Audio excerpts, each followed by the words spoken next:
Welcome to Science A for Standard 10, and this is Chapter 3, and today we'll be studying chemical reactions and chemical equations.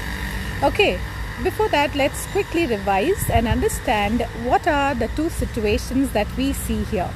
Which of these is a physical change and which one is a chemical change? What you notice is in the first picture it's tearing of the paper, and second picture shows burning of the paper. So which one is a physical change? Yes, the first one. Why do we say the first one is a physical change? Because only physical properties are changing. The paper remains the same. On the other hand, burning of the paper is a chemical change because the composition of the substance, the chemical makeup of the substance of the paper is completely changing. So in nature, we have physical changes and chemical changes. Let's understand both of them. In physical changes, only the physical properties change. For example, maybe the shape, the size, the temperature, the pressure, the state of the substance, melting of ice, for example, dissolving of sodium chloride in the water solution, for example. These are all physical changes. Chemical changes will find both physical as well as chemical properties are changing. In physical changes, they are mostly reversible. So you can get the original substance back easily by easy methods. On the other hand, chemical changes are irreversible. Okay, sometimes they may be in certain cases reversible, but then that is another chemical change that has to take place. So these are no new substance will be formed in a physical change, but in a chemical change you will have new substances being formed.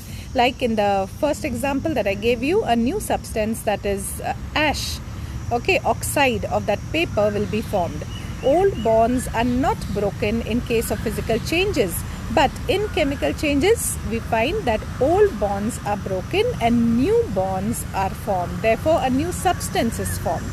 Okay, now chemical changes occur due to chemical reactions that are taking place. For example, burning of the paper, that is oxidation of a substance, or it could be cutting an apple and keeping it out, it gets oxidized, rusting of iron, ripening of mango.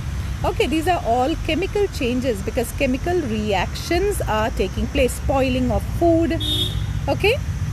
In chemical reactions, reactants participate. The substances that are participating are called as reactants. They react to form products.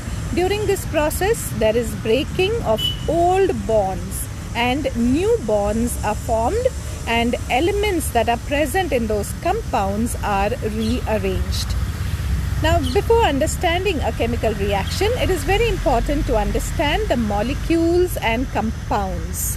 Okay, so some elements are normally monoatomic elements. For example, sodium, potassium, magnesium, aluminium, you'll find them in nature as monoatomic. The formula will always be Na, that is its symbol becomes its formula. Na, K for potassium, Mg for magnesium, Al for aluminium, gold, Au, silver, Ag. Okay, but some elements are diatomic. They cannot exist. Hydrogen cannot exist as H. It exists as H2, oxygen as O2, diatomic molecules. Bromine, iodine, chlorine, all the halogens exist as diatomic molecules. Some elements are also polyatomic. For example, O3. What is O3? Ozone. Okay, so ozone exists as O3, a polyatomic, that is triatomic molecule. It can be tri, tetra. Okay, so we call them as polyatomic. Now, these were elements. You find in H2 only hydrogens. In chlorine, Cl2, you'll find only chlorine atoms. Talking about molecules of compounds. Now, compounds we know are made up of two or more types of elements. So here we have CH4, methane, one carbon with four hydrogens. CO2, one carbon with two oxygens, carbon dioxide. H2CO3, that is hydrogen carbonate, also commonly called as carbonic acid. So two hydrogens, one carbon and three oxygen elements.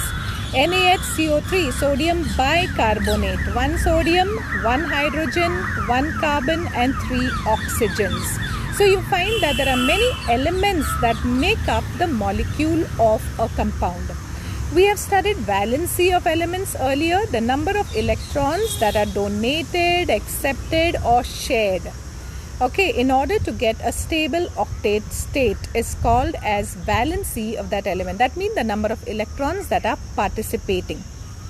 In doing so, the elements donate electrons, thus getting a positive charge. For example, sodium 11. Okay, so sodium is 11, 2, 8, 1. So it donates this one electron and it becomes Na positive. Let us look at calcium. Okay, calcium is 20. So you get 2, 8, 8 and 2. It donates this 2 electrons to get Ca double positive. What about aluminium? Aluminium is atomic number 13. So here we have 2, 8 and 3. So aluminium donates these 3 electrons to give us Al plus 3 ions.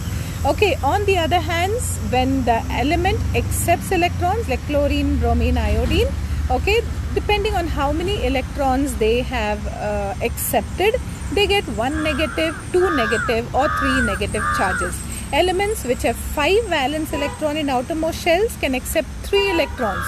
So their valency will become -3. On the other hand, elements which have 6 electrons in outermost shell can accept 2 electrons. So they become -2 valency.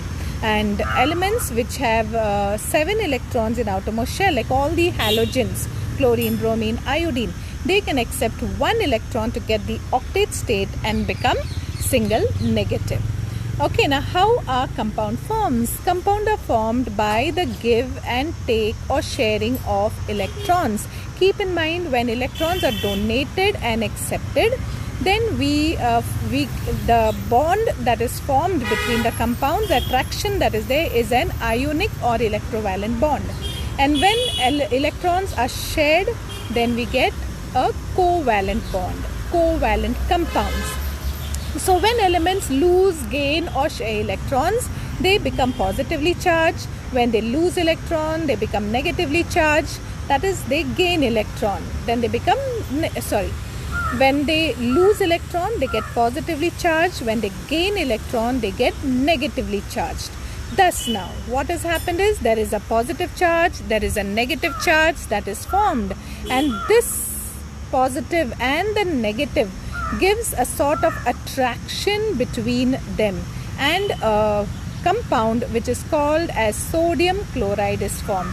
So sodium has a chemical bond now with chlorine, forming sodium chloride. Now sodium has 1 electron which it donates to chlorine. Chlorine accepts 1 electron and there has to be -1 here. Okay, chlorine gets 1 minus charge. This brings them together.